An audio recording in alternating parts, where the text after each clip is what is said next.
Question 20, convert the following. Be sure to write fractions in simplest form. I'm going to go ahead and start with my decimals being turned into fractions. The way that you convert a decimal to a fraction is you use its place value. The way that I would do it is I would read the place value out loud. So for this one right here, 15 hundredths, that's going to go ahead and start me out. So I start out with 15 hundredths. Knowing that all fractions need to be in simplest form, I know that I can simplify this fraction by dividing both 15 and 100 by the number 5. Basically, I'm creating an equivalent fraction that is of smaller value in the digits, but it is still equal to 15 100ths. So 15 divided by 5 is 3. And 100 divided by 5 is 20. I think, is there another digit or another value that I can divide both 3 and 20 for? Since 3 is a prime number, this is 3/20. Moving on to 6/10. Exactly as I read it, 6/10. Making sure that all fractions are in simplest form. I know that both 6 and 10 can be divided by 2. 6 divided by 2 is 3, and 10 divided by 2 is 5. So 6/10 can be simplified to 3/5. Those are my decimals being converted into fractions.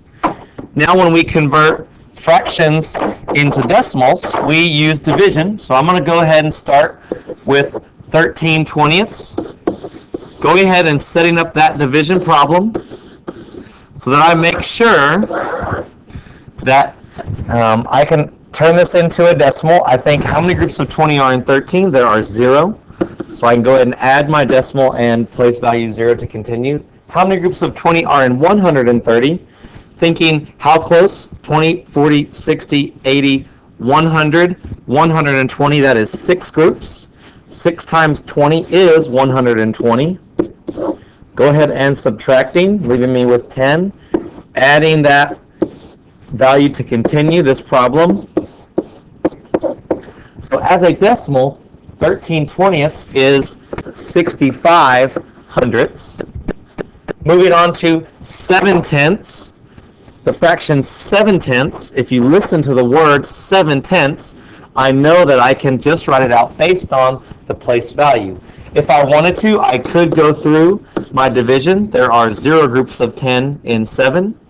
Adding that, moving your decimal, there are 7 groups of 10 in 70, which is producing the exact same answer. And lastly, 2 and 34 hundredths.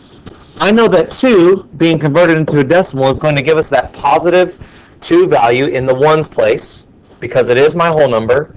Now all I'm concerned about is 34 being turned into a decimal. Now, this might be a little bit of a hairy division problem, and so there are 2 ways that we could go about solving this. One, I'm going to go through this division. There are 0 groups of 134.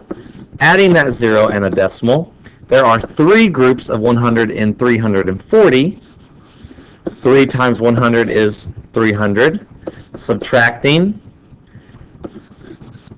there are 4 groups of 100 and 400.